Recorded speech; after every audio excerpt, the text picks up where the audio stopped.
Hello, kumusta po kayo? Sana po ay nasa mabuti kayong kalagayan. Let's talk about hibiscus or gumamela.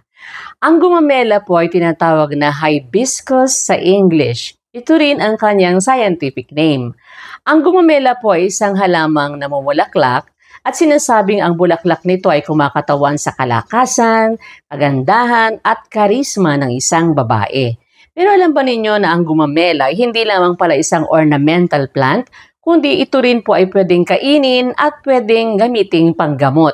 Patay po sa pag-aaral na isinagawa ng Davao Medical School Foundation, natuklasan nila na ang bulaklak ng gumamela ay nagtataglay ng mga ingredients na maaaring gamitin upang maiwasan ang cancer.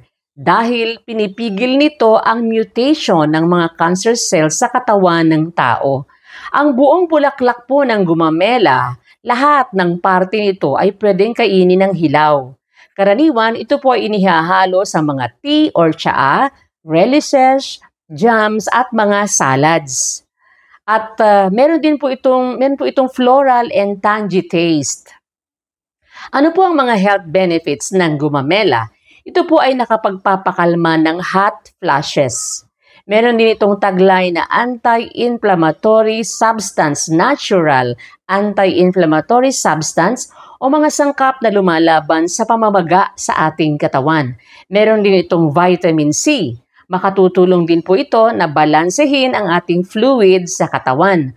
Makatutulong din po ito na magpababa ng cholesterol level at mag-maintain ng body temperature. Batay po sa sinaunang African medicine, ang hibiscus flower extract ay nakapagpapaitim din ng kulay ng buhok. Ginagamit din itong panluna sa mga walang ganang kumain or nagkaroon ng loss of appetite. Makakatulong din po ang tsaa ng gumamela sa sipon, sa heart disease, nerve diseases, sa upper respiratory tract pain and swelling, fluid retention, stomach irritation, and circulation disorders. Kung may plema, mainam po ang gumamela bilang expectorant. Hahaluan lamang ito ng kalamansi at honey. Maganda raw po itong pantunaw ng plema. Magagamit din po ang gumamela bilang gentle laxative o pampadumi at pwede ring gawing diuretic para mas marami ang maiihi. Ang bulaklak po ng gumamela ay mainam din para sa mga anemic. Mahusay din itong gawing tsaa for reproductive function. Kilala rin po ang dinikdik na bulaklak ng gumamela na pangtapal sa pigsa at pangluna sa mga sakit sa balat kagaya ng buni or ringworm.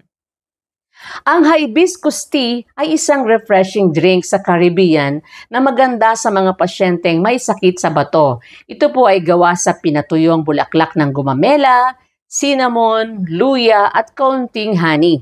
Ang tsaang ito ay makakatulong para sa hydration at mababa po ang potassium at sodium content nito kaya ito po ay kidney friendly.